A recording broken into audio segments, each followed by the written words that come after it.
लोग डार्विन की थ्योरी के बारे में बात करेंगे। डार्विन की थ्योरी के अगर कुछ पोस्टुलेट्स देखें तो डार्विन की थ्योरी का मेन पोस्टुलेट था नेचुरल सिलेक्शन। उन्होंने एक सिंपली सिंपली एक ऑर्गेनिज्म के बारे में बात करते हुए कहा कि अगर अगर कोई भी ऑर्गेनिज्म हो अर्थ पर, उसका फर्स्ट ऑफ ऑल वर्क होता है कि वो आए और अपना पेट भरे और अपनी प्रजनन को आगे बढ़ाए।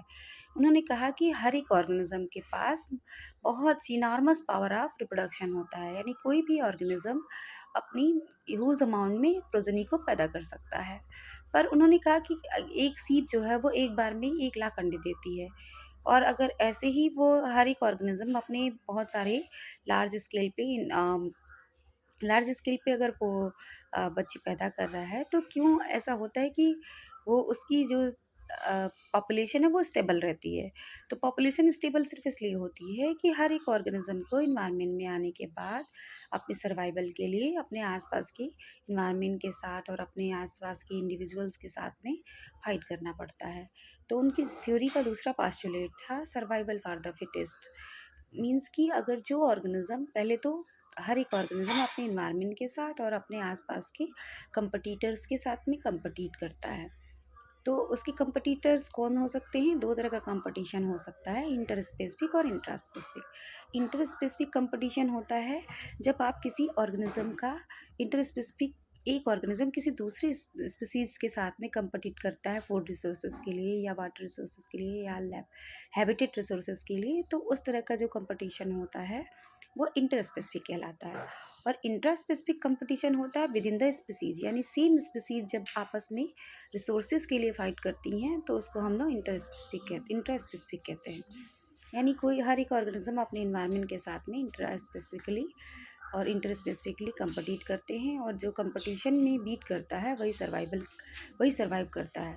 इस थ्योरी का मेन पोस्टुलेट था सर्वाइवल फॉर द फिटेस्ट, यानी जो बेस्ट वन होगा उसको उसी वही जो है वो फिट होगा, जो उसी को नेचर ने सेलेक्ट किया और वही आगे चल करके नई स्पीसीज बनाएगी। यानी उनके सेकंड पोस्टुलेट था सर्वाइवल फॉर द फिटेस्ट।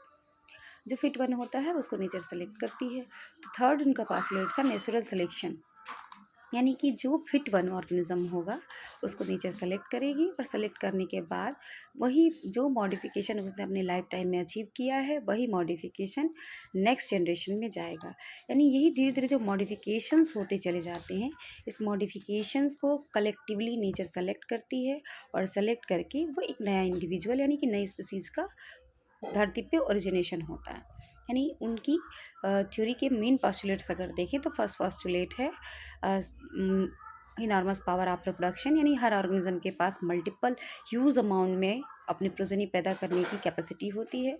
और उनका नेक्स्ट उनका जो स्टेटमेंट था survival for the fittest. Means अगर इतनी ह्यूज अमाउंट में अगर वो प्रोजनी पैदा कर रही है तो उस प्रोजनी को अब धरती पर आने के बाद अर्थ पर आने के बाद रिसोर्सेज के लिए फाइट करना पड़ता है। रिसोर्सेज क्या हो सकते हैं? उनका फूड हो सकता है, उनके मेटिंग पार्टनर हो सकते हैं, हैबिटेट हो सकता है। इसके साथ में ये एक दूसरे के साथ में फाइट करते हैं इंटर स्पेसिफिकली और इंट्रा स्पेसिफिकली।